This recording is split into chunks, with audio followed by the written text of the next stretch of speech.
Hey cheapsy peepsies, how you doing? So anyway, I have 2 Patreon videos to make where people request me I make a video.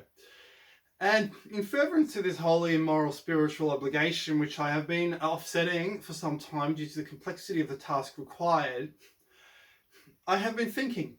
And during this interval, I have realized how I should make this video. We're going to discuss, and this patron wanted me to just make something that I would enjoy doing, and talk about all my theories together in one cohesive whole and a bit of a chronology, because if you don't explain things in a chronology, you screw yourself up. So let's get to it. So how would I go about making this particular video, and what are we getting at on this particular channel? What is the channel about? So guys, what the channel is about that much of what we have learned, it is about acknowledging that all of this is a paradigm. It is a one huge paradigm. And as I like to tell people, paradigms make terrible building materials. Paradigms will fall. Paradigms will fall like dominoes sometimes, destroying all the theories around them. And that is just what we love to do on this channel. We want to knock down those dominoes. So how do we go about that? So on this channel, we've been looking at different ancient structures through time and seeing how things just don't make sense according to the officious narrative. I won't even say the official narrative, because there's no such thing. It's an officious narrative. It's a pretense. It's a discussion. There's nothing official in government hands. Governments will consult this university or that university, but they are not, this is not officialdom. These are opinions. Right, let's get to it. One of the keys of this whole theory of this channel is that mankind has lived in the past, in a far distant past, in a distant time before history has been recorded. Why might that be? It must have been because there was some cataclysm. We know there was a great cataclysm in 3150 BC in the Western Mediterranean. The West Mediterranean catastrophe which utterly wiped clean Egyptian history, such that we started from Egyptian king number 1, King Mena, and he was already building great canals across Egypt. And you have to scratch your head and then ask yourself, why is this man, King Mena, making big canals over Egypt if he's the very first king? Where did they get all this technology from to subdivide Egypt, get all the canals? It sounds like they're in charge of the whole thing for a long time. So this catastrophe was far-reaching. It burned down the libraries, it wiped clean the information. What's going on? We know that China had an immemorial history stretching back into the ancient past towards what we like to call the ancient redheads. But the first king of China, who was not the first king of China, and who we think built the Great Wall, he didn't, simply burnt all the books in China. He said, burn every book. So all our history is lost for a variety of reasons. And there's an exponential potential towards the destruction of history the further we go back in time, because the more likely it is that there has been a king or a catastrophe that has done this, and it becomes an exponent such that before 10,000 years, there's an empty space. Historians, archaeologists, prehistorians have taken this and wrongly interpreted that there must not be a human history before 10,000 years or 6,000 years or 5,000 years. This has been inaccurately associated somehow with the creationist paradigm of the 18th and 19th centuries, because it fit this paradigm. Therefore, archaeology was correct. But this paradigm, to the present day, rears its head in all archaeological work, even though it has been toppled in other fields such as biology. So we posit on this channel that mankind is tens of thousands, hundreds of thousands, millions of years old, has a history reaching all the way back. Fred Hoyle said building Stonehenge was not actually necessary. Why? If you already have the astronomy to build Stonehenge, why do you need to use Stonehenge as a tool? You don't. He suggested they built Stonehenge miniature on a piece of wood and moved pegs around. They could do that. Instead of moving a huge wooden post in a hole, you can move pegs around on a pegboard, or even a large pegboard. He didn't know that maps survive from that time. maps of England, as we have proven on this channel. He didn't know they could have used parchment because he wasn't a historian, he was an astronomer. He didn't know they used parchment all the way back towards ancient times. It's an ancient technology for writing chronicles. He didn't know they probably had some form of paper as well. But of course, we would never know. There are so many unanswered questions about history. And the only way to explain these unanswered questions, such as the origin of music, which appears to be a quipu and then knots on a string, the origin of the alchemical alphabet, the origin of all these things can only be understood from the paradigm of a lost civilization. The origin of why the Bible considered a high technology artifact to be evidence of the covenant of God. The evidence from ancient Greek mythology, which posits that so much of ancient invention was in fact seemingly the robot that guarded Crete, the submarine that was used by Jason, and it goes on and on and on.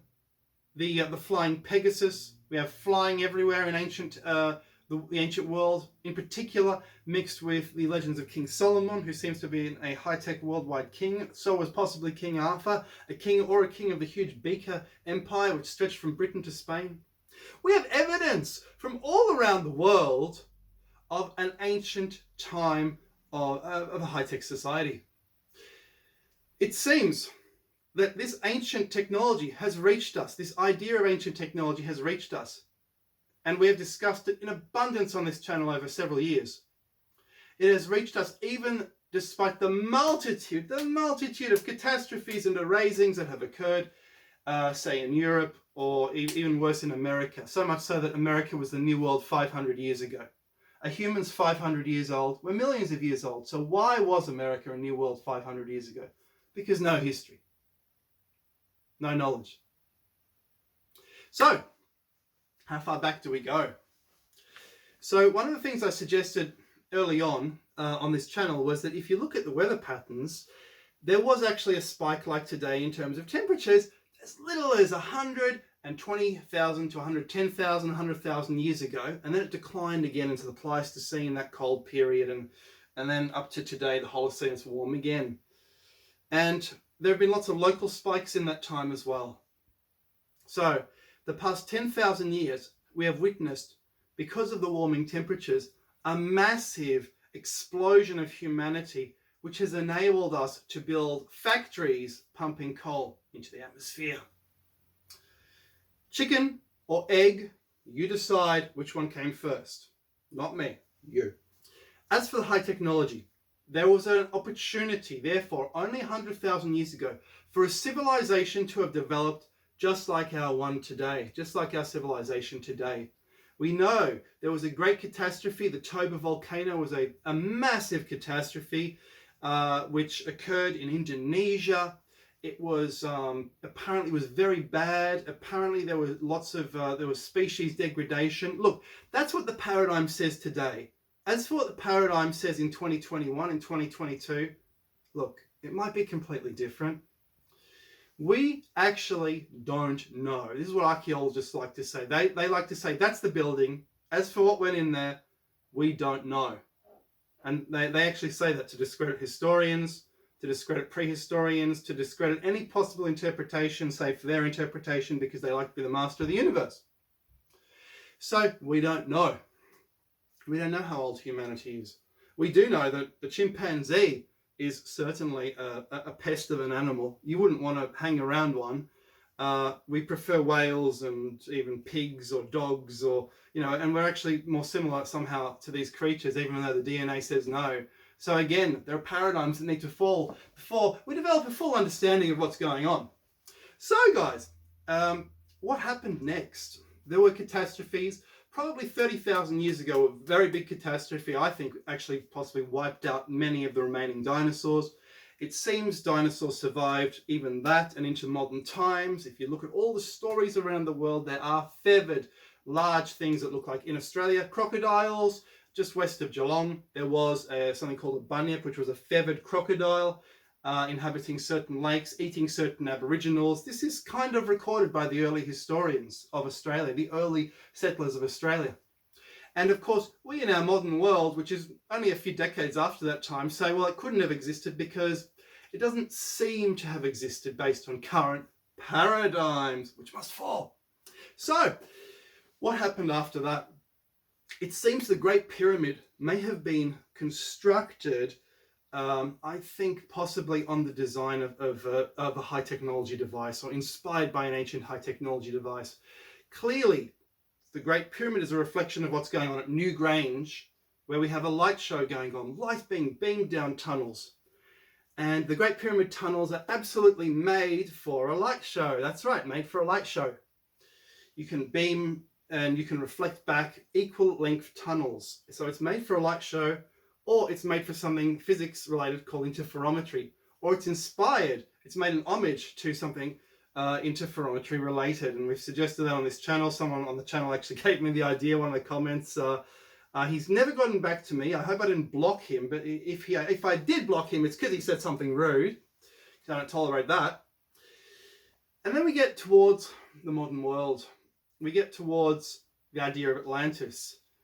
And newer civilizations after the catastrophe may have harkened back to a previous era. The Atlantean era, certainly, maybe based on memories of the large Beaker Empire, memories of invasions of Egypt of foreigners they had never seen before coming across the sea. And these countries, on this channel, we believe we've found the capital of Atlantis.